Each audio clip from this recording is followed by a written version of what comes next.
পরীক্ষার পর আজ কতদিন হয়ে গেল, লোকটার কোনো সাড়া শব্দ নেই, শুধু কতগুলো বিপদ সংকেত দিয়েই খালাস। আমি এখন কেমন আছি, কি অবস্থায় পড়ে রয়েছি, কিছুই জানবার প্রয়োজন মনে করছেন না উনি। এভাবে ওনার কথা মতন সব কিছুকে ইগনোর করেও থাকা যায় নাকি? উনি তো বলে দিয়েই খালাস। আমি যে কিভাবে অপমানিত হয়েছি রাস্তায় লোকজনের সামনে, অথচ আমার কোনো দোষই ছিল না। শুধু শুধু আমাকে এত আজে বাজে খারাপ খারাপ কথা শুনতে হলো। যেভাবে পড়ে গিয়েছিলাম ফুটপাতের ওপরে, উঠে দাঁড়াতে পারতাম কিনা সন্দেহ। পরীক্ষা দেওয়া তো দূরের কথা, লোকটা শুধু বিপদের কথাই বলতে জানেন। বিপদটা কিভাবে এড়ানো যায় সেটা কেন বলেন না? সে দায়িত্ব কি শুধু যাদের বিপদে ফোরকাস্ট করেন তাদেরই? না, পূর্বাভাস বাবুকে এবারে বলতেই হবে। আপনার বিপদ সংকেতগুলো সব সাংঘাতিক কষ্টের, যে ফেস করে সেই শুধু বোঝে। সেটাকে কিভাবে এড়ানো যায় তার উত্তরও তো আপনাকেই দিতে হবে, নতুবা কিসের শুভাকাঙ্ক্ষী বন্ধু আপনি?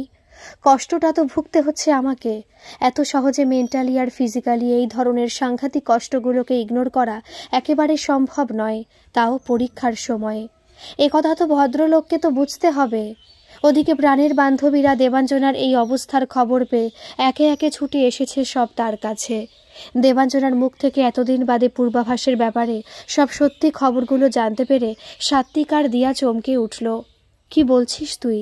লোকটা নিউ ইয়র্কের মতন জায়গায় এত বড় পোস্টে চাকরি করেন, অথচ কত ভালো তোকে কত বিপদের হাত থেকে রক্ষা করে চলেছেন, আগে থেকে সব ফোরকাস্ট করে দিয়ে। সাত্বিকার কথায় দিয়া বলে উঠল, আর ভাবতে পারছিস এত নামি দামি মানুষটাকে নিয়ে আমরা সবাই মিলে কি হাসাহাসিটা না করেছি এতদিন ধরে? সন্দেহবশত কত আজে বাজে কথাই না তুই শুনিয়েছিলি রে দেবাঞ্জনাই ভদ্রলোককে। শেষ পর্যন্ত অভ্রকে বলে তারপর পুলিশে খবর দিয়ে ভদ্রলোকের পেছনে গোয়েন্দা পর্যন্ত লাগিয়ে কি না করতে বসেছিলি বলতো তুই? দীপশিখা বলল আফসোসের সুরে দেবাঞ্জনার দিকে চেয়ে। গোয়েন্দাটা অবশ্য তুই এত তাড়াতাড়ি নাইবা লাগাতে পারতিস। কতগুলো টাকা অফার করেছে বলতো গোয়েন্দাটা? তাও যদি তাড়াতাড়ি খুঁজে বার করতে পারতো সে। কতদিন ধরে ঝুলিয়ে রেখেছে তোকে?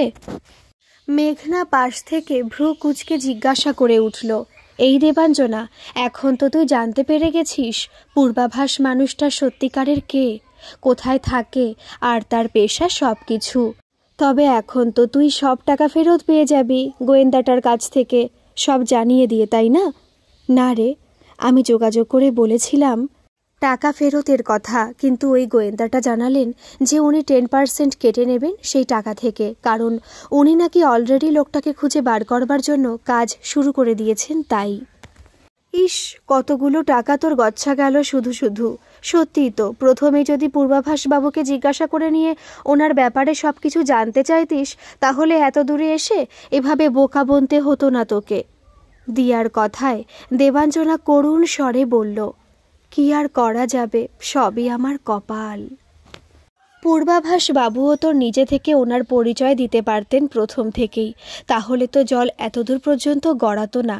সাত্বিকার সাথে সাথে পূর্বাভাসের হয়ে বলল, শোন, এত বড় নামিদামি একজন মানুষ নিজে থেকে ফ্যাফা করে তার পরিচয় দিয়ে বসবে, যেখানে তুই প্রথম থেকে সন্দেহ করে ওনার বন্ধুত্বটাকে রিফিউজ করে দিয়েছিলি অনেক রকম আজে বাজে কথা শুনিয়ে। প্রতিবারই ডিলিট ও ব্লক করে দিতিস ওনার নাম্বারগুলো। তাও তো খুব ভালো মানুষ বলতে হবে। এত অপমানের পরেও ভদ্রলোক তোকে বাঁচিয়ে চলছিলেন বিপদের হাত থেকে ফোরকাস্ট করে করে। দীপশিখা আর মেঘনা একে অপরের দিকে চেয়ে ঠোঁট চেপে হেসে উঠল। দেবাঞ্জনাকে সান্ত্বনা দিয়ে সব একে একে বাড়ি ফিরে গেল। বাড়ি ফিরে মেঘনা দীপশিখাকে ফোনে জিজ্ঞাসা করে উঠল, এই দীপা, তুই কি জানতিস রে পূর্বাভাস বাবুর এই 3 নম্বর প্রজেক্টের ব্যাপারটা? না রে, যতদিন আমাদের দরকার ছিল সেই সব প্রজেক্টের কথাই শুধু আমাদের জানিয়েছিল ওরা। দেবাঞ্জনার ঘটনাটা শুনে আমি তন্ময়কে জিজ্ঞাসা করেছিলাম, ও বলল এই ব্যাপারে পূর্বাভাস কিছু জানায়নি ওদের। এই প্ল্যানটা হয়তো পূর্বাভাস নিজে নিজেই করেছে লোক লাগিয়ে। মেঘনা দীপশিখার কথায় একমত হলো না, বলল, না রে, ব্যাপারটার মধ্যে কিছুটা গড়বড় আছে, আমি 100% শিওর। আমিও যিশুকে দেবাঞ্জনার এই অ্যাক্সিডেন্টের ব্যাপারটা নিয়ে জিজ্ঞাসা করেছিলাম, ও আমাকে সেই একই কথা বলেছে। এটা হতেই পারে না, ওরা 3জনই খুব গভীর জলের মাছ, বুঝলি তো? ঠিক আছে, এরপর থেকে আমরা দুজনেও দেবাঞ্জনার সাথে পূর্বাভাসের ভেতরে ভেতরে কি কথা হচ্ছে বা হলো কিছুই জানাবো না ওদের। দেবাঞ্জনার থেকে সব জেনে নিয়ে তখন বুঝবে মজা ওরা। ঠিক বলেছিস তুই। দীপশিখাও রেগে উঠল। কতটা জীবনের রিস্ক নিয়ে আমাদের দুজনকে বেচারি দেবাঞ্জনার বিরুদ্ধে অ্যাক্টিং করে যেতে হয়েছে বলতো, আর ওনারা মজা লুটছেন দূর থেকে। আহারে, আজ দেবাকে দেখে সত্যি খুব কষ্ট হচ্ছিল রে আমার। বেচারি ভালো করে হাঁটতেই পারছিল না। আমারও রে। যতই হোক আমাদের এত দিনকার প্রাণের বন্ধুও, ওকে বন্ধু এতটা কষ্ট আর আমরা দিতে পারবো না। ঠিক আছে রে, রাখছি এখন, আবার পরে কথা হবে। মেঘনা বলতেই দুজনে দুপাশ থেকে ফোনটা কেটে দিল। সকলেই খবরটা পেয়ে ছুটে এসে আমাকে দেখে গেছে, আর যার সবার আগে খবর নেবার কথা সে কোনো রকম খোঁজ খবরই নিচ্ছে না। ভদ্রলোকের সত্যি মন বলে কিছুই নেই। আজ কতদিন ধরে বিছানায় পড়ে রয়েছি, তার ওপর সেদিনের সেই সাংঘাতিক মিথ্যে অপমানজনক কথাগুলি মনের ভেতরটাকে একেবারে কুরে কুরে খাচ্ছে। অথচ যে এই বিপদ সংকেতের কথাটা জানিয়ে দিয়ে জাস্ট ইগনোর করে যেতে বলেছিল, তার যদি পরীক্ষার সময় এরকম অবস্থাটা হতো তবেই বুঝতে পারত। কথাগুলি ভাবতে গিয়ে দুহাতে মুখ ঢেকে হাউ হাউ করে কেঁদে উঠল দেবাঞ্জনা। কি ভীষণ কষ্ট হচ্ছে ওই ঘটনাটা ঘটার পর থেকেই, কিন্তু যার কথা ভেবে মানসিকভাবে সে এতখানি যন্ত্রণা আর কষ্ট পাচ্ছে এই সময়, সে কি কিছুই উপলব্ধি করতে পারছে না। দুম করে হঠাৎই পাশ থেকে রাতে তার মোবাইল বেজে উঠল। চোখ মুখ মুছে নিয়ে ধরফর করে উঠে বসল দেবাঞ্জনা। এত রাতে নিশ্চয়ই পূর্বাভাসের ফোন হতে পারে। হুড়মুড় করে ফোনটা ধরতেই ওপাশ থেকে দীপশিখা জিজ্ঞাসা করে উঠল, কি রে, কেমন আছিস তুই এখন? ধুর, দীপশিখা আর সময় পেল না, এখনই করতে হলো তাকে। অনিচ্ছা সত্ত্বেও কিছুক্ষণ ধরে কথা বলে গেল সে দীপশিখার সাথে। অনেক প্রশ্ন করে চলছিল দীপশিখা সেদিন তার ওই ফুটপাথে পড়ে যাওয়ার ব্যাপারটা নিয়ে। টানা 1 ঘন্টা পূর্বাভাসকে নিয়ে কথা বলে বারে বারে দেবাঞ্জনাকে সান্ত্বনা দিয়ে ফোন ছাড়ল সে। অনেক অপেক্ষা করে, অনেক ভেবেচিন্তে শেষ পর্যন্ত আর থাকতে না পেরে দেবাঞ্জনা নিজেই পূর্বাভাসের নাম্বারে ফোন করে বসল। পরপর 2-3 বার রিং হয়ে যাচ্ছিল। যখন পূর্বাভাস ফোনে নাম্বারটার সাথে দেবাঞ্জনার নামটা দেখে নিয়ে মনে মনে হাসল। ওয়েলকাম দেবাঞ্জনা দেবী। বায়োডাটা দেখে বন্ধুত্ব করবার জন্য এগিয়ে আসছেন একটু একটু করে। ডুবতে গিয়ে পূর্বাভাস মুখার্জির খড়কুটো ধরে বাঁচতে চাইছেন। এখন কেমন লাগছে উল্টো দিক থেকে পাল্টা মারটা খেতে, যে মারটা গত 5-6 বছর আগে রাস্তায় সকলের সামনে দাঁড়িয়ে অপমান করে অতিরিক্ত দম্ভ দেখিয়ে আমাকে দিয়েছিলেন? এখন সেই অপমানের পাল্টা জবাব ফিরে পেতে কেমন লাগে বুঝুন এবারে একটু। শুধু আপনি কেন, আপনার অতি দাম্ভিক উকিল বাপেরও সময় হয়ে এসেছে এতদিনকার সব দম্ভ চুরমার হয়ে যেতে বসার। ওদিক থেকে পূর্বাভাস ফোনটা তুলে হ্যালো বলতেই এদিক থেকে দেবাঞ্জনা শান্ত এক গলা নিয়ে বলল, হ্যালো, আমি দেবাঞ্জনা সেনগুপ্ত বলছি। আরে বলুন, কি খবর আপনার? কেমন আছেন দেবাঞ্জনা দেবী? পরীক্ষা কেমন হলো আপনার? পূর্বাভাস কথাটা পুরো শেষ না করতেই গড়িয়ে পড়া চোখের জল নিয়ে দেবাঞ্জনার এক অভিমানের সুরে কাঁদো কাঁদো গলায় বলে চলল, আপনি মানুষটা এরকম কেন বলুন তো? এত নিষ্ঠুরও কেউ হতে পারে? ঠিক পরীক্ষার আগে দিয়ে আমাকে হঠাৎ করে ভয় দেখিয়ে কোথায় হাওয়া হয়ে গেলেন। আমি বেঁচে আছি না মরে গেছি একবার তো খোঁজটুকু নেওয়ার প্রয়োজনটুকুও মনে করলেন না। ও, এই অভিযোগ? তা আমার সবকটা নাম্বারই তো দেওয়া আছে আপনার কাছে। ওদিকের বন্ধুরও তো দায়িত্ব থাকে খোঁজ খবর নেওয়ার, তার আরেক বন্ধুর, তাই না? একতরফা কি কিছু হয় আপনি বলুন? আর তাছাড়া এতদিন তো আপনি পরীক্ষা নিয়ে ব্যস্ত ছিলেন। পরীক্ষার পর সব লোকেরই একটু রেস্টের প্রয়োজন হয়, তাই না? এছাড়াও আমি মাঝখানে বেশ কিছুদিন একটু ব্যস্তও ছিলাম। অফিসের কাজে অস্ট্রেলিয়া যেতে হয়েছিল আমাকে, তাই যোগাযোগটাও করে উঠতে পারিনি ঠিক মতো। দেবাঞ্জনার সাথে সাথেই নাক টেনে চোখ মুখ মুছে বলল, ও সরি, ভেরি সরি। আপনি ঠিকই বলেছেন, আসলে আমার তরফ থেকে আপনার সাথে যোগাযোগ করা উচিত ছিল। আপনি তো সব নম্বরই দিয়ে দিয়েছিলেন আমাকে। সত্যি তো, সবসময় আপনি তো একতরফা যোগাযোগ করে যান। আসলে আমার মনটা একদম ভালো নেই, বুঝলেন তো। আমার পরীক্ষা এমনিতে ভালো হয়েছে, তবে দ্বিতীয় দিনে প্র্যাকটিক্যাল পরীক্ষাটা দিতে গিয়ে আমাকে খুব অপমানিত আর ভীষণ আজে বাজে কথা শুনতে হয়েছিল বিনা দোষে, জানেন তো। রাস্তার লোকজনের সবার সামনে একটা ছেলের কাছ থেকে। তাছাড়া আমার কোনো দোষ ছিল না। ছেলেটার ধাক্কায় হঠাৎ করে আমি মাটিতে পড়ে যাই, আর পায়ে খুব জোরে ব্যথাও পেয়েছিলাম। তার ওপর ছেলেটার ব্রিফকেস থেকে ওর দরকারি কাগজপত্র সব পড়ে গিয়ে উড়ে যাচ্ছিল বলে ছেলেটা আমাকে মুখে যা না তাই বলে যাচ্ছিল। বিশ্বাস করুন, আমি ইচ্ছে করে কিছুই করিনি। শেষের কথাগুলো বলতে গিয়ে নিজেকে আর সামলাতে না পেরে হাউ হাউ করে কাঁদতে কাঁদতে বলে চলল দেবাঞ্জনা, আপনার কথা মতো ঠিক পরীক্ষার সময়টাতে এত অপমান, এভাবে মেন্টালি আর ফিজিক্যালি এত বড় ধাক্কাটাকে কিছুতেই ইগনোর করে উঠতে পারছি না। আমি কিছুতেই পারছি না ভুলে যেতে। আপনি আমাকে বাঁচান, এর একটা উপায় বার করে দিন, আপনি যে করেই হোক। দেবাঞ্জনা দেবী, আপনি এতটা ভেঙে পড়ছেন কেন? এত কান্নাকাটি করছেন কেন? আপনার মতন মেয়েকে এসব মানায় বলুন তো? আপনার চরিত্র জানতে গিয়ে ভালো মন্দ যাই দেখেছিলাম না কেন, কিন্তু খুব সাহসী মেয়ে বলে মনে হয়েছিল আপনাকে। মানে আজকের দিনে আরও হাজারটা মেয়ের চেয়ে আপনার সাহস অনেক বেশি, এটা দেখতে পেয়েছিলাম। এইসব রাস্তার উল্টোপাল্টা লোকজন কে কী বলল আপনাকে, সেটা নিয়ে ভাববার মতো মেয়ে তো আপনি নন। আপনি নিজে কোনো অন্যায় করেননি, শুধু এটা মনে করে নিজেকে ভালো রাখার চেষ্টা করুন, তাহলেই তো মনে অনেক জোর পাবেন। আর তাছাড়া আপনার মতন মেয়েকে কি অন্যান্য আতিপাতি ভীতু টাইপের মেয়েদের মতন এত নেকি কান্না মানায়? মন থেকে ঝেড়ে ফেলুন সব, শক্ত হয়ে উঠে দাঁড়ান। আপনার একজন শুভাকাঙ্ক্ষী বন্ধু হিসেবে আপনাকে আমি শুধুমাত্র এইটুকুই সাজেশন দিতে পারি। আশা করি আপনি পারবেন। অনেক রাত হয়ে গেল আপনাদের, রাখি তাহলে। ভালো থাকবেন, আর দরকার হলে কোনো কিছু জানাতে দ্বিধা করবেন না। ছেড়ে দিচ্ছি তাহলে। কথাগুলি এক নাগাড়ে বলে নিয়ে পূর্বাভাস দুম করে ফোনের লাইনটা কেটে দিল। দেবাঞ্জনার আরেকটু কথা বলার ইচ্ছে ছিল, কিন্তু ভদ্রলোকের সবসময় একটা ব্যস্ততার ভাব যেন। অবশ্য তা হবেই বা না কেন, এত বড় একটা পজিশনে কাজ করে লোকটা। কত দায়িত্ব ওনার ওপরে, তাও ওইটুকু সময় নিয়ে যে আমার সাথে কথা বলেন, এইটুকুই যথেষ্ট। পূর্বাভাসের কথাগুলো যেন মন্ত্রের মতন দেবাঞ্জনাকে মনে জোর দিয়ে চলতে লাগলো। মনে মনে ভাবল দেবাঞ্জনা, সত্যিই তো আমি কি বোকা। রাস্তার উল্টোপাল্টা লোকেরা তো কোনো কিছু ঘটতে দেখলেই সত্যিটা না জেনে না শুনে অনেক কথাই বলে চলে। সেটাকে নিয়ে আমার মতন সাহসী মেয়েকে এভাবে ভেঙে পড়লে চলবে? ঠিক কথাই তো বলেছেন উনি। পূর্বাভাসের এই সান্ত্বনা দিয়ে বলা ডোজের ওষুধটা যে এত তাড়াতাড়ি দেবাঞ্জনাকে মেন্টালি আর ফিজিক্যালি দিক দিয়ে ফিট করে তুলবে, এটা যিশু আর তন্ময়ও ভাবতে পারেনি দেবাঞ্জনার প্রাণের বান্ধবীরাও। দেবাঞ্জনা সেই আগের মতন কলেজে যাওয়া আসা করতে লাগলো। বান্ধবীদের সাথে ছুটির দিনে হাসি মজা, সিনেমা দেখা, রেস্টুরেন্টে বা কফি শপে গিয়ে সকলে মিলে আড্ডা মারা, সবকিছু আবার আগের মতন শুরু করে দিল। কিন্তু সব কিছুর মধ্যেও যেন কিসের একটা শূন্যতা সে অনুভব করতে লাগলো।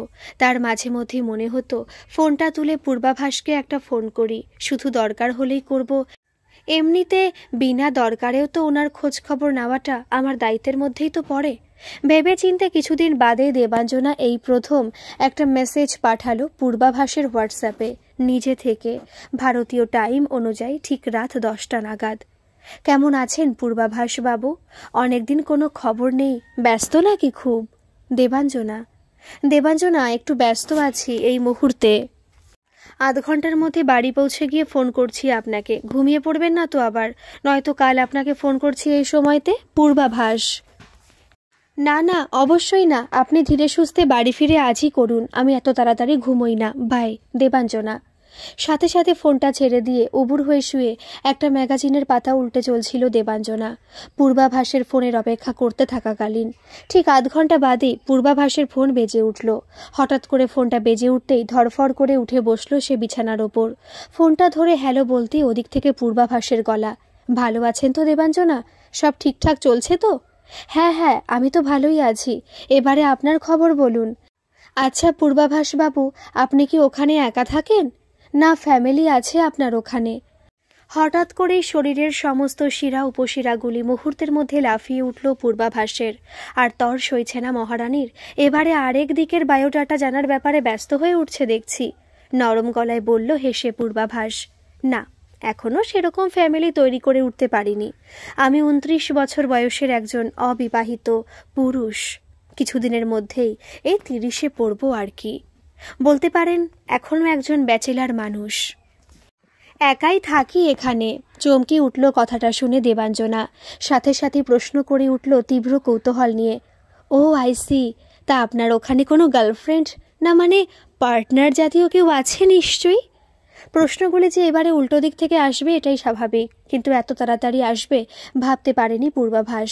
গলার স্বর আর একটু নামিয়ে হেসে উত্তর দিয়ে উঠল সে, না মানে এখনও তেমন পছন্দ করে উঠতে পারিনি আর কি। এখানে তো বিদেশিনী সুন্দরীরা সব খোলামেলা জামা কাপড় পরে ঘুরে বেড়ায় চারিদিকে। অফিসেও নানান মেয়ে কলিগরা অনেকেই আমার পেছনে পড়েছিল। ইভেন আমার অফিসের secretary, very smart and very attractive looking, no doubt, আর কাজকর্মেও তুখোর। তবে কি জানেন তো, ভীষণই জ্বালাচ্ছিল আমাকে অন্যভাবে। আসল কাজের ব্যাপারটা বাদ দিয়ে কিছুতেই অ্যাভয়েড করা যাচ্ছিল না তাকে। অনেক কষ্টে বাধ্য হলাম আমি তাকে অন্য জায়গায় ট্রান্সফার করে দিতে। কি কি বললেন আপনি? চমকে উঠল দেবাঞ্জনা ভীষণ জোরে। কেন, কি এমন করেছিল মেয়েটি? অত সুন্দরী, স্মার্ট, কাজে কর্মে ভালো মেয়েটিকে আপনার পছন্দ হলো না? আমি তো বিশ্বাসই করতে পারছি না। আপনি তো বড্ড অদ্ভুত মানুষ, কিছু মনে করবেন না বলতে বাধ্য হলাম। হ্যাঁ, আমি একটু অদ্ভুতই বটে। আমার সহজে যে কোনো মেয়েকে পছন্দ হয়ে ওঠে না। মানে যে কোনো মেয়েকে তার উপর থেকে চাকচিক্য দেখেই আমি তার প্রেমে পড়তে পারি না। আসলে যাকে তাকে আমি আমার লাইফ পার্টনারের জায়গায় বসাতে পারি না, বুঝলেন তো। এমনি ফ্ল্যাটিং করে এদিক ওদিক ঘুরে বেরিয়ে দুটো মিষ্টি কথা বলতে পারি, কফি শপে বা রেস্টুরেন্টে গিয়ে বসতে পারি, কিন্তু সত্যিকারের জীবন সঙ্গিনীর ব্যাপারে আমি কিন্তু খুবই চুজি। বাহ, বেশ ভালো। তা কেমন মেয়ে আপনার পছন্দ যে সম্পূর্ণভাবে আপনার জীবন সঙ্গিনী হয়ে উঠতে পারবে, অর্থাৎ মনের মতন হয়ে উঠতে পারবে আপনার জীবনে? খুব ইন্টারেস্টিং ব্যাপারটা, একটু খুলে বলবেন প্লিজ। দেবাঞ্জনা প্রচণ্ড কিউরিওসিটি দেখাতে পূর্বাভাস হেসে বলল, শুনবেন? শুনুন তাহলে। 3টে শর্ত আছে আমার। প্রথম শর্ত হলো, যেই সুন্দরী শিক্ষিত মেয়েটি সারাটা জীবন আমার সাথে থেকে প্রতিটা ব্যাপারে আমার অর্ধাঙ্গিনী হয়ে থাকবে, মানে আমাদের দুজনের জীবনের প্রতিটা সুখ দুঃখ সমান সমানভাবে শেয়ার করে চলবে। দ্বিতীয় শর্ত হলো, নিজের সঙ্গীর সাথে দম্ভ বা অহংকার দেখিয়ে কোনো ব্যাপারই কোনো রকম কম্পিটিশনে নামবে না সে। আর তৃতীয় শর্ত হলো, একে অপরের প্রতি রেসপেক্ট রেখে আর অতি বিনয়ী অমায়িক ব্যবহারের মধ্যে দিয়ে নিজেদের ভেতরের গভীর ভালোবাসা আর বিশ্বাসটাকে সারা জীবন শক্ত হাতে ধরে রাখতে পারবে। শর্ত অনুযায়ী ঠিক সেই ধরনের মেয়েকেই আমার পছন্দ, আর এক্স্যাক্টলি ঠিক সেই ধরনের মেয়েকেই আমি আমার জীবনসঙ্গিনী হিসেবে বেছে নিতে চাই, বুঝলেন তো। বাবা, আপনার তো দেখছি বিরাট চাহিদা, যা বড় লিস্ট তৈরি করে রেখেছেন জীবনসঙ্গিনীকে চুজ করার ব্যাপারে। খুঁজে দেখুন পান কি না। দেবাঞ্জনা হেসে বলে উঠতেই উল্টো দিক থেকে পূর্বাভাস বলল, দেখা যাক। ঠিক আছে, রাখি এখন, অনেকটাই রাত হয়ে গেল আপনার। ছেড়ে দিচ্ছি এখন তাহলে, গুড নাইট। দেবাঞ্জনা এদিক থেকে হ্যালো হ্যালো বলতেই ওদিক থেকে লাইনটা কেটে দিল পূর্বাভাস। উকিল দেবেশ সেনগুপ্ত অনেকদিন ধরেই কানাঘুষ হয়ে পূর্বাভাস মুখার্জির নামটা শুনে চলছিলেন। নিউ ইয়র্ক শহরে এক নামকরা আইটি কোম্পানিতে সফটওয়্যার ইঞ্জিনিয়ার হিসেবে কলকাতার একটি বাঙালি ছেলে, নাম মিস্টার পূর্বাভাস মুখার্জি, বর্তমানে এক অ্যাসিস্ট্যান্ট সুপারভাইজারের পোস্টে কাজ করছেন। ব্যাপারটাকে কেমন সন্দেহজনক মনে হওয়ায় শেষ পর্যন্ত পেছনে লোক লাগিয়ে অতি কষ্টে কলকাতার এই বাঙালি ছেলেটিকে বিদেশের মাটি খুঁড়ে বার করে আনতে পেরেছিলেন এই কলকাতারই একজন স্বনামধন্য উকিল মিস্টার দেবেশ সেনগুপ্ত। বাড়ি ঢুকেই হাঁকডাক শুরু করে দিলেন তিনি গলা চড়িয়ে, অনুরাধা, আরে কোথায় গেলে সব? কি হয়েছেটা কি? ঘরে ঢুকতে না ঢুকতে চেঁচিয়ে সারাটা বাড়ি মাত করছো কেন বলো তো? শাড়ির আঁচলে হাত মুছতে মুছতে ছুটে এলো অনুরাধার স্বামীর সামনে। শোনো, একটা খুব বড় জব্বর খবর আছে। আরে বাবা, একটু বসোই না পাশটিতে কয়েক মিনিট, কথা আছে খুব দরকারি। আরাম চেয়ারে গায়ে এলিয়ে দিয়ে একগাল হেসে তাকালো দেবেশ তার স্ত্রীর দিকে, যেন কি বিশাল কিছু একটা জয় করে ফিরেছেন তিনি। শোনো, এত ভনিতা না করে যা বলার বলে ফেলো দেখি তাড়াতাড়ি, আমার অন্য অনেক কাজ পড়ে রয়েছে। নিশ্চয়ই কোনো কেস হাতে নিয়ে জয় করে ফিরেছেন, তার ফিরিস্তি দেবেন উনি এখন আমায় হাত পা নেড়ে। বিয়ের পর থেকে তো এই শুনে আসছি শুধু। দুহাত নেড়ে গম্ভীর মুখে কথাগুলো বলে উঠতেই দেবেশ হাত তুলে থামালেন তার স্ত্রীকে, হেসে বললেন নরম গলায়, আরে না, সেসব কিছুই নয়, একেবারে অন্য ব্যাপার, অন্য ঘটনা। অনুরাধা গম্ভীর মুখে ভ্রু কুঁচকে তাকাতেই দেবেশ বলল, ওই যে গো, শশধর মুখার্জির ছেলে, কি যেন নাম তার? ও হ্যাঁ হ্যাঁ, পার্থ, পার্থপ্রতিম মুখার্জি।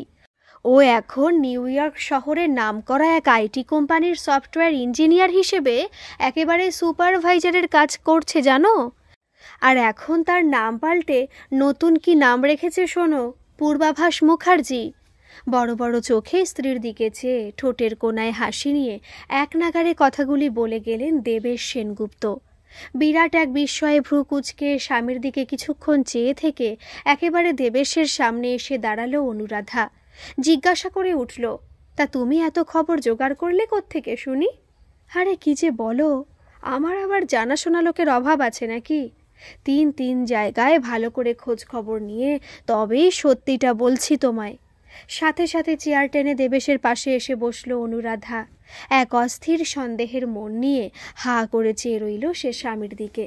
দেবেশ হেসে বলে যেতে লাগলো, আরে অনু, মানে ওই যে গো, আমার খুড়তুতো ভাইয়ের ছেলে তমাল। ও তো নিউ ইয়র্কে ওই একই কোম্পানিতে অন্য ডিপার্টমেন্টে কাজ করে। ওর কাছ থেকে খবর জোগাড় করেছি। তারপর তোমার মাসতুতো বোন নীরা না কি যেন একটা নাম, তার ছেলেও তো নিউ ইয়র্কে থাকে তাই না? ওখানে তো অনেকদিন ধরে কিসের যেন বিজনেস করে। দেবেশের কথা টেনে নিয়েই অনুরাধা বলল, ও হ্যাঁ হ্যাঁ, নীরার ছেলে সার্থক, ও তো নিউ ইয়র্কে থাকে। কে জানে কি সব ব্যবসা ট্যাবসা করে শুনেছিলাম। তা হ্যাঁ গো, ও কি চেনে নাকি পার্থকে? দেবেশের একেবারে মুখের সামনে ঝুঁকে পড়ে এক অস্থির ভাব নিয়ে চেয়ে থাকলো অনুরাধা তার উত্তরের অপেক্ষায়। হ্যাঁ চেনে চেনে চেনে বলেই তো বলছি। ওকেও তো আমি লোক লাগিয়ে পার্থর ব্যাপারে খোঁজ খবর নিতে বলেছিলাম। ব্যবসার খাতিরে ওর নানা জায়গায় নানা ব্যাপারে অনেক যোগাযোগ আছে, তাই তো একেবারে কোম্পানির ভেতরে লোক লাগিয়ে খবর নিয়ে এসেছে সার্থক। কথাটা একেবারেই সত্যি। নিউ ইয়র্কে ওই মাল্টি ন্যাশনাল কোম্পানিতে বর্তমানে অ্যাসিস্ট্যান্ট সুপারভাইজার হিসেবে কাজ করছে 28 বা 29 বয়সের একটি বাঙালি ছেলে মিস্টার পূর্বাভাস মুখার্জি। তার মানে আমাদের পাড়ার এই শশধরের ছেলে পার্থপ্রতিম মুখার্জি, বুঝলে? সেটা যে আমাদের এই পাড়ার এই শশধর মুখার্জির ছেলে পার্থপ্রতিম মুখার্জি হবে, এটা তুমি কিভাবে জানতে পারলে? তাছাড়া ওর নাম তো পার্থপ্রতিম মুখার্জি। কবে থেকে আবার পূর্বাভাস মুখার্জি হলো সে? কলকাতা থেকে যাওয়া অন্য ছেলের নামও তো পূর্বাভাস মুখার্জি হতে পারে, তাই না? অনুরাধার প্রশ্নে এবারে একটু নড়ে চড়ে বসে একমুখ হাসি নিয়ে গর্বের ভঙ্গিতে অনুরাধার দিকে তাকিয়ে বলল দেবেশ সেনগুপ্ত, শোনো, এমনি এমনি এত বড় উকিল হয়নি, আর চুলগুলোও সব পাকেনি। এরপর আমার শেষ অস্ত্র আমার কাজের একমাত্র রিলায়েবল পার্সন, অর্থাৎ আমার ভেরি বিশ্বস্ত কলিগ মিস্টার ছাপড়াসিয়া, যার একমাত্র মেয়ে নিউ জার্সিতে একটা বড় আইটি লাইনে কাজ করে। ওকে বলাতে সে ওর মেয়েকে দিয়ে পূর্বাভাস মুখার্জির একেবারে নারী নক্ষত্র সব বার করে এনেছে, বুঝলে? মানে কলকাতায় কোথায় তার বাড়ি, তারা কয় ভাই বোন, পূর্বাভাসের বাবার নাম কি, সব সব কিছু। এই তিনটেই একেবারে সম্পূর্ণ জেনুইন খবর, এতে আর কোনো ফাঁক নেই, বুঝলে গিন্নি? দেবেশের জয় করে আসা হাসি মাখানো মুখের দিকে চেয়ে অনুরাধার রাগে একেবারে ফেটে পড়ল। গম্ভীর মুখে চেয়ে বলল, তাহলে আর কি, ব্যাস বসে বসে এখন নিজের কপাল নিজে চাপড়াও। কতবার বলেছিলুম, ছেলেটা শুধু দেখতে শুনতেই নয়, কত বড় ঘরের শিক্ষিত ভদ্র সভ্য বংশের ছেলে সে। অত ভালো একটা সুপাত্রকে এমনভাবে হাতছাড়া করো না। না, কে কার কথা শোনে? সামান্য একটা চিঠি লিখেছে বলে উনি একেবারে শশধর মুখার্জির কাছে ছুটে গিয়েছিলেন ওনার ছেলেকে শায়েস্তা করবার জন্য হুমকি দিতে, মানুষ করার কথা বলতে। হয়েছে হয়েছে, এবারে সে এখন মানুষের মতন মানুষ। মুখে একেবারে ঝামা ঘষে দিয়ে চলে গেছে সেই ছেলে। বেশ হয়েছে, খুব হয়েছে। ওকালতির একেবারে বদলা নিয়ে ছেড়েছে ওই ছেলে। রাগে গজগজ করে যেতে লাগলো অনুরাধা, অন্যদিকে মুখ ফিরিয়ে নিয়ে। আহ, এত চড়ছো কেন? এত তাড়াতাড়ি ধৈর্য হারালে চলে? এখনো তো আসল কথাটা বলা হয়ে ওঠেনি তোমায়। কি আর বলবে গো, অনেক কথাই তো বলেছ সারাটা জীবন ধরে। সত্যিকারের কাজের কাজ কিছু কি হয়েছে? তীব্র ভর্ৎসনার সুরে কথাগুলো শোনালো অনুরাধার স্বামীকে। আরে বাবা, হয়েছে হয়েছে। গলার স্বর আর একটু নামিয়ে নিয়ে মৃদু হেসে দেবেশ স্ত্রীর দিকে চেয়ে ঝুঁকে পড়ে বলল, শোনো, গতকাল কাজ থেকে ফেরার পথে তোমায় না জানিয়ে আমি একটা কাণ্ড করে ফেলেছি। ভবতোষ মুখার্জির বাড়ি গিয়েছিলুম আমি গতকাল সন্ধেবেলা, হঠাৎ করেই ওদের কারোকে কোনো খবর না দিয়ে।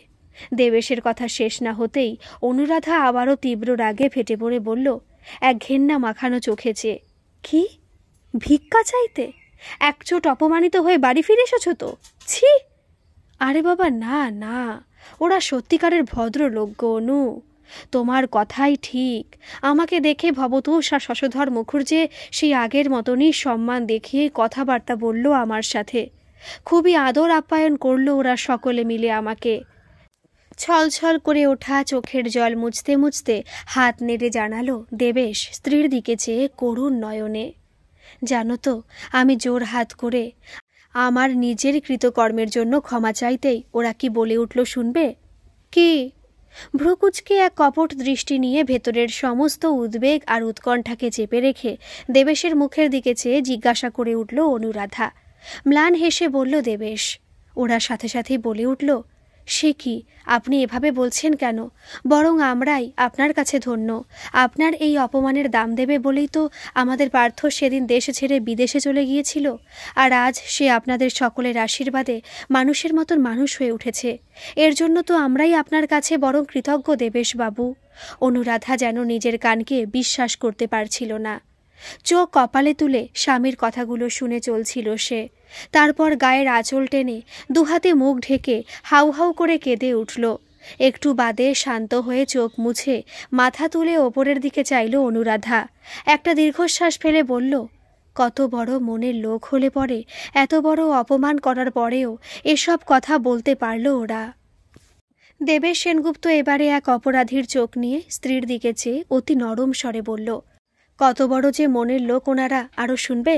এরপর আমি যখন আমতা আমতা করে আমার মেয়ের জামাই হিসেবে পার্থকে ভিক্ষা চাইলাম দুহাতে জোর করে, তখন দুহাত দিয়ে চোখ মুছে দেবেশ বলতে যেতেই অনুরাধা তাকিয়ে রইল প্রবল উদ্বেগ আর উৎকণ্ঠা নিয়ে স্বামীর দিকে। দেবেশকে পুরো কথাটা শেষ করতে না দিয়েই জিজ্ঞাসা করে উঠল অধৈর্যের মতন, তখন? ঝরঝর করে এক ছোট্ট শিশুর মতো কেঁদে ফেললেন দেবেশ। ওনারা এক কথায় প্রস্তাবটাকে রাজি হয়ে যাওয়ার কথাগুলো বলতে গিয়ে তার কান্নার মধ্যে দিয়ে এত দিনকার দম্ভ অহংকার সব যেন এক নিমেষে ফালা ফালা হয়ে চুরমার হয়ে মাটির সাথে মিশে যেতে লাগল। অপরদিকে এক অস্বাভাবিক আনন্দে আর খুশিতে ফেটে পড়ল অনুরাধা।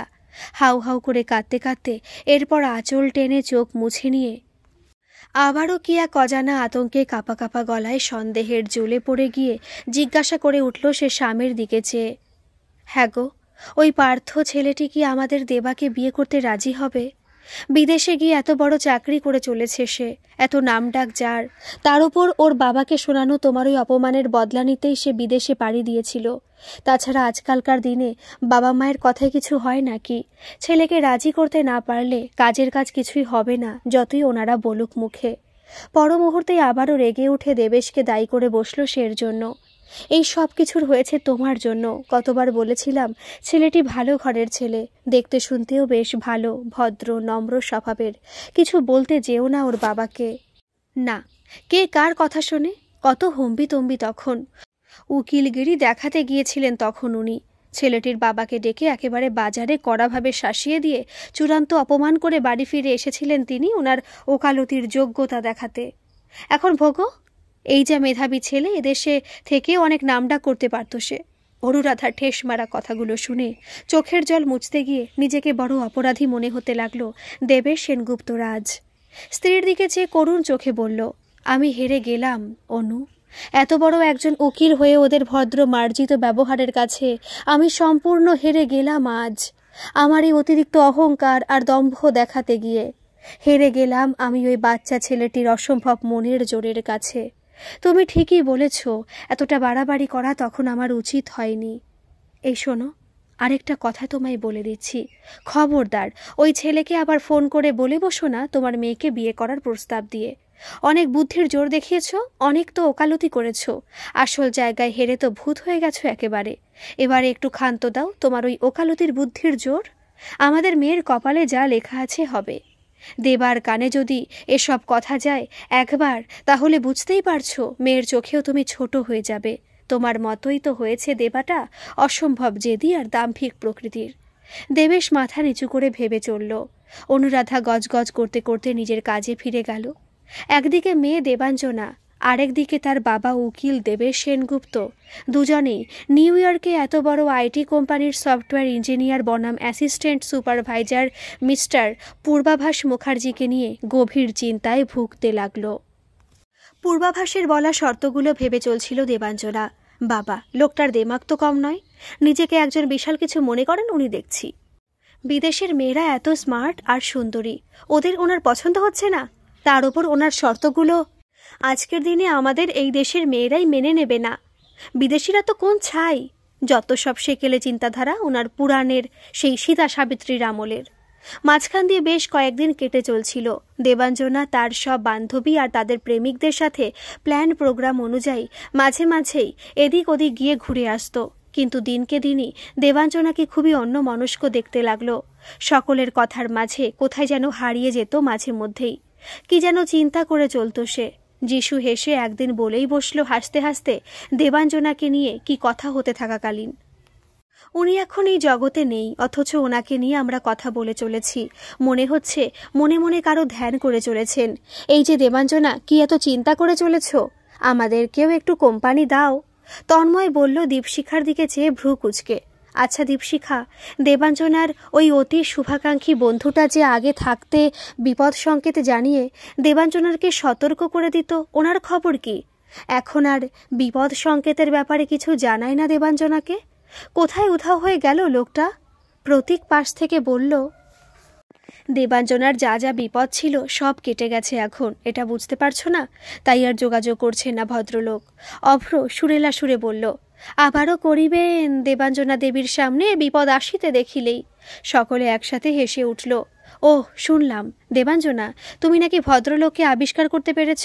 নিউ ইয়র্কের মধ্যে লুকিয়ে আছে তিনি, বিশাল চাকরি করেন নাকি আইটি লাইনে সফটওয়্যার ইঞ্জিনিয়ার কাম অ্যাসিস্ট্যান্ট সুপারভাইজার হিসেবে। আরেকদিকে মানুষের জীবনের অবশ্য যাদের নাম ওনাকে অ্যাট্রাক্ট করে তাদের ব্যাপারে ফোরকাস্ট করে সতর্ক করে দিতে পারেন উনি। তা এত বড় গুণী প্রতিভাবান ভদ্রলোকের সাথে এর মধ্যে কি আর যোগাযোগ হলো তোমার? যিশু কথাটা বলতে মেঘনা ফোঁস করে উঠল। কেন গো, তোমাদের এত কেন ইন্টারেস্ট অন্যের ব্যাপারে জানার? দীপশিখার সাথে সাথে মেঘনাকে সায় দিল। শোন, ওদের তো আর খেয়ে দে কোনো কাজ নেই, শুধু অন্যদের নিয়ে মজা করা ছাড়া। দেবাঞ্জনা শান্ত গলায় বলল, উফ, তোরা একটু থাম না, আমার প্রশ্নগুলোর উত্তর আমাকেই দিতে দে। যিশু আর তন্ময়ের দিকে চেয়ে দেবাঞ্জনা হেসে বলল, সরি, আমি কারো ধ্যান করছিলাম না, বরং আমি তো সিঙ্গেল, তাই আপনাদের মতন মহান অভিজ্ঞ লোকেদের কাছ থেকে একটু সম্মান পাওয়ার জন্য চুপচাপ বসে থেকে আপনাদের দৃষ্টি আকর্ষণ করবার চেষ্টা করছিলাম মাত্র। তাছাড়া কথা শোনার লোকও তো চাই। যিশু মনে মনে বলল, বাবা, মহারানী কথাই ওস্তাদ। তন্ময় দীপশিখা আর মেঘনাকে উদ্দেশ্য করে বলল, তোমাদের দুজনের আবার কি হলো আজ? আমার আর যিশুর কথায় এত ছোবল বসিয়ে চলেছ কেন? সাত্বিকা হেসে বলল, তাও তো আপনারা মাঝে মধ্যে ছোবল টোবল খান, আমার জন তো ছোবল খাওয়ার মতন কথাই বলেন না।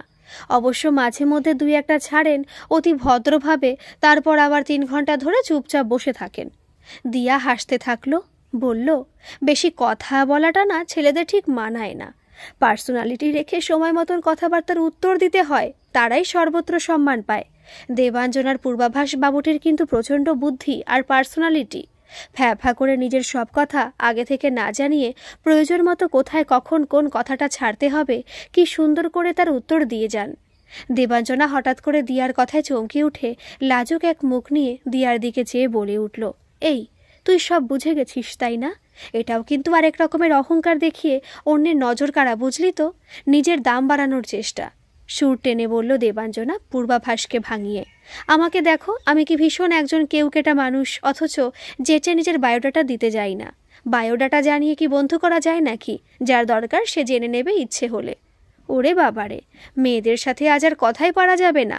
অনেক রাত হয়ে গেল, এবারে ওঠা যাক নাকি? প্রতীক বলার সাথে সাথে সব এক এক করে ঘড়ি দেখে উঠে পড়ল। বাই, টাটা করে যে যার বাড়ি ফিরতে লাগলো সেদিনের মতো। যিশু আর তন্ময় পরদিনই পার্থর সাথে অ্যাপয়েন্টমেন্ট করা অনুযায়ী অনেকদিন বাদে এক জায়গায় বসে সব কথা জানালো তাকে। পরীক্ষা দিতে গিয়ে দেবাঞ্জনা দেবীর যে কী অবস্থা হয়েছিল, এরপর এই অবস্থা দেখে তাদের প্রেমিকারা তাদের ক্রমাগত সন্দেহ করে চলেছে আমরা নাকি ব্যাপারটা জানতাম, অথচ তাদের মিথ্যে বলছি জানতাম না বলে। অসুস্থ প্রাণের বান্ধবীকে ছুটে গিয়ে দেখে এসে ওনাদের দরদ একেবারে 10 গুণ বেড়ে গিয়েছে, বুঝলি তো? যিশু বলল, গতকাল এক জায়গায় ঘুরতে গিয়েছিলাম সবাই মিলে, বাইরেই খাওয়া দাওয়া করে ফিরেছি। ওরে বাবা, গতকাল সব মেয়ে কটার যা রূপ দেখলাম, সর্বক্ষণ আমাদের ছেলেদের ঠুকরে চলছে। অবশেষে দিয়া একেবারে তোর প্রশংসায় পঞ্চমুখ করে বলে উঠতেই দেবাঞ্জনা দেবীও তোকে ঠুকে এমন দিল না মাইরি। তন্ময় একে একে বলে গেল। লাজুক মুখে দেবাঞ্জনার বলা সব কথাগুলি পার্থকে। সব শুনে পার্থ এবারে ওপাশ থেকে শেষ কী কথা হয়েছিল তার আর দেবাঞ্জনার মধ্যে সব কথা খুলে বলতে গিয়ে হেসে উঠল। আরে আমার ফোন না পেয়ে এই সময় এমন কান্নাকাটি শুরু করে দিল। তারপর কোনো রকমের সাহস জুগিয়ে ঠান্ডা করতেই 2 দিন বাদে ফিট হয়ে ওঠার পর থেকে আমার আরেক বায়োডাটা নিয়ে ব্যস্ত হয়ে পড়ল সে। মানে আমি বিবাহিত কি না, কেমন মেয়ে পছন্দ আমার, ইত্যাদি ইত্যাদি। এবারে আরও একটা যা করার ডোজ দিয়েছি দেবাঞ্জনা দেবীকে আমার পছন্দের ব্যাপার নিয়ে, ঘুম নষ্ট হতে চলল বলে দেখে নিস তোরা। পার্থ দেবাঞ্জনাকে বলা তার পছন্দ অপছন্দের কথাগুলো বলতেই যিশু আর তন্ময় হো হো করে হেসে উঠল। ওহ, তুই পারিসও বটে, ভালোই ডোজ দিয়ে চলেছিস। পার্থ বলল, এবারে শোন, আরেকদিকে ওনার উকিল বাপ লোক লাগিয়ে হন্যে হয়ে আমাকে এতদিন ধরে খুঁজে চলছিল। আবার কোম্পানিতে নানা দিক থেকে লোক লাগিয়ে ওনার কানে আমার ব্যাপারে খবরটা যেতেই তারপরে আমাদের বাড়ি গিয়ে আমার বাবা জ্যাঠার হাতে পায়ে ধরেছেন উনি, ওনার মেয়েকে আমার সাথে বিয়ে দেওয়ার জন্য। কি বলছিস তুই? যিশু খুব জোরে চমকে উঠতেই তন্ময়ও বিশাল জোরে চমকে উঠে বলল, ওরে বাপস, উকিল দেবেশ সেনগুপ্ত শেষ পর্যন্ত ওনার একমাত্র রূপবতী আর গুণবতী মেয়েকে তোর হাতে তুলে দেবার জন্য ওনাদের কাছে গিয়ে ভিক্ষা চাইলেন? আমার তো বিশ্বাস করতে পারছি না রে।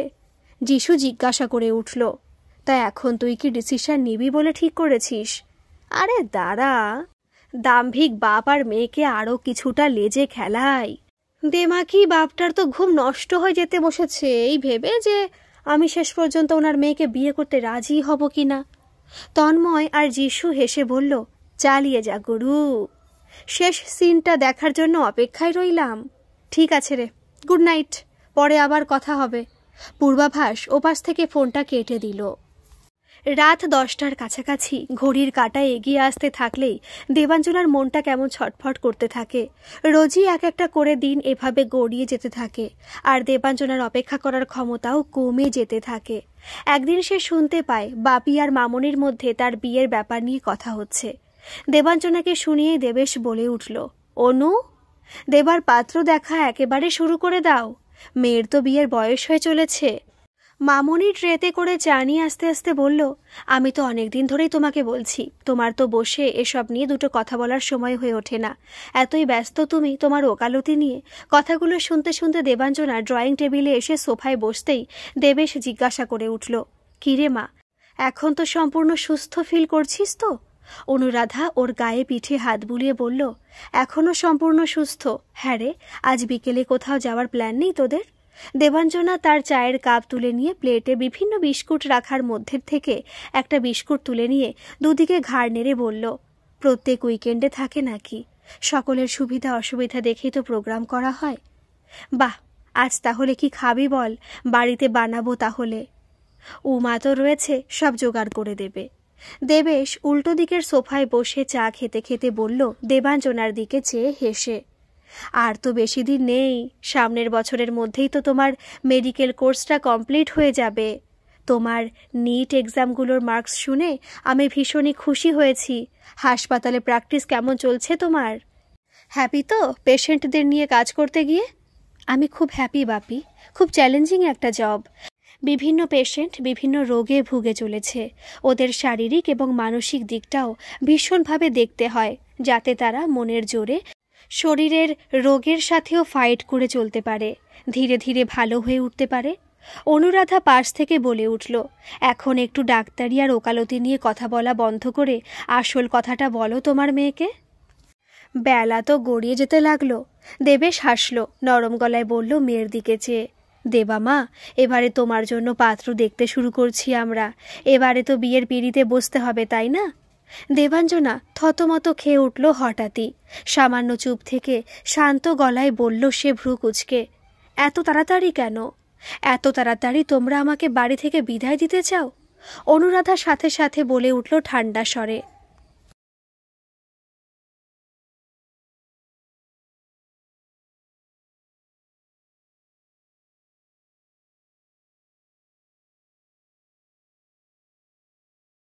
আরে বাবা, সেটা নয়। বয়স থাকতে থাকতে বিয়েটা তো করা উচিত।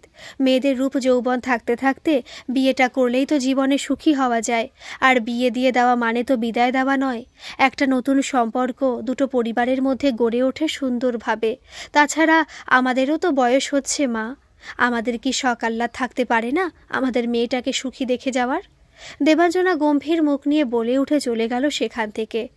উফ, ভালো লাগছে না তোমাদের এই এক বিয়ে বিয়ে নিয়ে কথা বলা সব সময়। সেসব দেখা যাবে পরে। ধৈর্যের বাঁধ ভেঙে যেতে লাগলো দেবাঞ্জনার, একটার পর একটা দিন গুনতে গুনতে। শেষ পর্যন্ত পূর্বাভাসের ফোনের অপেক্ষায় আর থাকতে না পেরে দেবাঞ্জনা নিজেই একদিন ফোন করে বসল পূর্বাভাসকে। হ্যালো, কেমন আছেন আপনি? শুধুমাত্র আমার সামনে কোনো বিপদ এলেই আপনি যোগাযোগটুকু করেন, তাছাড়া তো করেনই না। পূর্বাভাস হঠাৎ করে ফোন তুলেই দেবাঞ্জনার কাছ থেকে এই অভিযোগ শুনে হাসল, বলল, ছি ছি, এই অভিযোগ করবেন না। আসলে যতই শুভাকাঙ্ক্ষী বন্ধু হই না কেন, কোনো মেয়েই তাকে বারে বারে বিনা কারণে ফোন করে বিরক্ত করাটা পছন্দ করে না, তাই না? এনিওয়ে, আপনি ভালো আছেন তো? বুঝলাম। না, খুব একটা মনের দিক দিয়ে ভালো নেই। কেন? দিব্যি তো ভালো ছিলেন কিছুদিন আগে পর্যন্ত, কি হলো আবার? না মানে, জানেন তো, আমার মনটা না একটুও ভালো যাচ্ছে না আজকাল। আসলে আমার বাপি আর মামনি আমার বিয়ে নিয়ে হঠাৎ করে খুবই উঠে পড়ে লেগেছে। আমার এখন বিয়ে করার একেবারেই ইচ্ছে নেই, কিন্তু কি করব বলুন তো, এত চাপ দিচ্ছে। ও এই কথা, কংগ্রেটস। এ তো বিশাল খুশির খবর। এতে মন খারাপ হওয়ার মতন তো আমি কিছু দেখছি না। অবশ্য যদি না আপনার বাপি আর মামনি আপনার অতি পছন্দের মানুষটির সাথে বিয়ে দিতে গড় রাজি হয়ে থাকেন। একটু থেমে পূর্বাভাস আবারও বলে উঠল হাসি মুখে, বাহ, তাহলে তো এবারে দেশে গেলে পরে বিয়ের সাজেই হয়তো আপনাকে আমি দেখতে পাবো, কি বলুন? অবশ্য যদি আমাকে আপনি নেমন্তন্ন করেন। নেক্সট মান্থে আমি দেশে যাচ্ছি 1 মাসের জন্য। তা কবে বিয়ে আপনার? পরমুহূর্তে পেছনে লাগার সুরে আবারও বলে উঠল পূর্বাভাস। কি, এই ওয়েল উইশার বন্ধুটিকে নেমন্তন্ন করতে ভুলে যাবেন না তো আবার? যদিও মনে মনে তেমন পছন্দ করছেন না। হঠাৎই পূর্বাভাসে দেশে আসার কথাটা কানে যেতেই মুহূর্তের মধ্যে কেমন জানি এক তীব্র আনন্দে উত্তেজিত হয়ে উঠল দেবাঞ্জনা। মুখ ফসকে বেরিয়ে গেল, আপনি দেশে আসছেন সত্যি? মুহূর্তের মধ্যে আবারও বুকের ভেতরটা কেমন যেন ধক ধক করে উঠল তার। তাড়াতাড়ি নিজেকে সামলে নিয়ে শান্ত গলায় জিজ্ঞাসা করে উঠল সে, আপনি হঠাৎ দেশে আসছেন কেন? না মানে কোনো অকেশনে আসছেন, না এমনি ঘুরতে আসছেন? মানে আমি বলতে চাইছি, এতদিন বাদে বাড়ির লোকজনদের সাথে দেখা সাক্ষাৎ করবার জন্যই আসছেন তো? দেবাঞ্জনার কিউরিওসিটি মাখানো প্রশ্নগুলো দারুণভাবে এনজয় করতে লাগলো পূর্বাভাস। এবারে হেসে কড়া ডোজটা দিয়েই বসল সে। আরে আপনাকে তো বলা হয়নি, সরি। আসলে আমি আমার লাইফ পার্টনার পেয়ে গেছি, আর সেজন্যই তো দেশে যাচ্ছি বিয়ের পিঁড়িতে বসতে।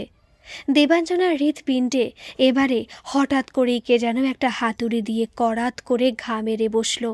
মনে মনে ভাবতে থাকলো, এত তাড়াতাড়ি নিজের পছন্দ অনুযায়ী শর্ত সাপেক্ষ জীবনসঙ্গিনী পেয়ে গেল পূর্বাভাস বলে লোকটা। যে বিশাল লিস্টের কথা উনি বলেছিলেন পাত্রী পছন্দ করার ব্যাপারে, তা আবার এতটাই পছন্দ যে মেয়েটিকে বিয়ে করবার জন্য উনি একেবারে ছুটে আসছেন অত দূর থেকে। মনের ভেতরে সাংঘাতিক এক উদ্বেগ আর উৎকণ্ঠাকে চেপে রেখে আমতা আমতা করে পরপর প্রশ্ন করে যেতে লাগলো দেবাঞ্জনা পূর্বাভাসকে, আচ্ছা, আপনার মনের মতন লাইফ পার্টনার পেয়ে গেছেন আপনি একেবারে?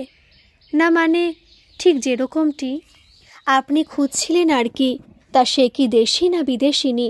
মানে আমি মিন করতে চাইছি, আপনার লাইফ পার্টনার কি কোনো ভারতীয় অবাঙালি মেয়ে না বাঙালি মেয়ে? দেবাঞ্জনার চরিত্রটাকে এবারে এক নিমেষে পড়ে ফেলতে লাগলো পূর্বাভাস। একের পর এক তার প্রশ্নের বাণের মধ্যে দিয়ে দেবাঞ্জনা একটু থামতেই বলল পূর্বাভাস, ওরে বাবা, আপনি তো দেখছি অনেকগুলো প্রশ্ন একসঙ্গে করে ফেলেছেন। বলছি এক এক করে। সব আপনাকে। হ্যাঁ, আমার লাইফ পার্টনার যাকে আমি চুজ করেছি সে একেবারে খাঁটি দেশি বাঙালি, কলকাতারই একটি মেয়ে। তাছাড়া আমার এই পছন্দ করার মধ্যে বিশেষ কয়েকটা কারণ আছে, বুঝলেন তো। মানে আমি এখনও মনে করি আমাদের দেশের ভদ্র ঘরের বাঙালি মেয়েরা বিদেশিনীদের মতো অত বড় স্বাধীন চেতা, স্বার্থপর আর উদ্ধত স্বভাবের হয় না। আবার অন্যদিকে ভারতীয় অবাঙালি মেয়েদের মতনও বড্ড বেশি দেনা পাওনার আর হিসেব নিকেশের মধ্যে দিয়েও বিয়ের পিঁড়িতেও বসে না ওরা। অন্যদিকে ভারতীয় সভ্য, ভদ্র এবং শিক্ষিত নিরহংকারী হিন্দু ঘরের বাঙালি শিক্ষিত সুন্দরী মেয়েরা এখনও যাকে ভালোবাসে তাকে মন প্রাণ দিয়ে নিঃস্বার্থভাবে ভালোবাসে, পুরোপুরি তাকে বিশ্বাস করে। স্বাধীন চেতা, দাম্ভিক এবং স্বার্থপরতার মনোভাব নিয়ে বা শুধুমাত্র টাকার অঙ্কে সব কিছুকে লেনদেন করে না তারা। আর সেজন্যই আমি একটা ভদ্র, সভ্য, অহংকারহীন ও উদ্দেশ্য প্রণোদিতহীন ঘরের একজন বিনয়ী, শিক্ষিত, সুন্দরী মেয়েকে বিয়ে করতে চলেছি, যেখানে কোনো প্রতিযোগিতা নয়, দেনা পাওনার ব্যাপার নয়। সম্পর্কটা শুধুমাত্রই স্বেচ্ছা ভালোবাসা, বিশ্বাস আর একে অপরের প্রতি সম্মানের মধ্য দিয়েই আবদ্ধ থাকবে। আর এই বিশ্বাসটুকু নিয়েই আমি বিয়ের পিঁড়িতে বসতে চলেছি। কি বোঝাতে পারলাম আপনাকে এবারে? একেবারে আমার মনের মতো পাত্রী, যাকে পছন্দ করে নিয়ে আমি বিয়ে করতে যাচ্ছি। পূর্বাভাসের কথাগুলো যেন বারবার ছ্যাঁকা মেরে যাচ্ছিল দেবাঞ্জনাকে। তার মনের সমস্ত দম্ভ, অহংকার আর আত্মসম্মানকে কে যেন ভেতর থেকে টেনে হিঁচড়ে বাইরে বার করে এনে ছিঁড়ে ফালা ফালা করে চলছিল।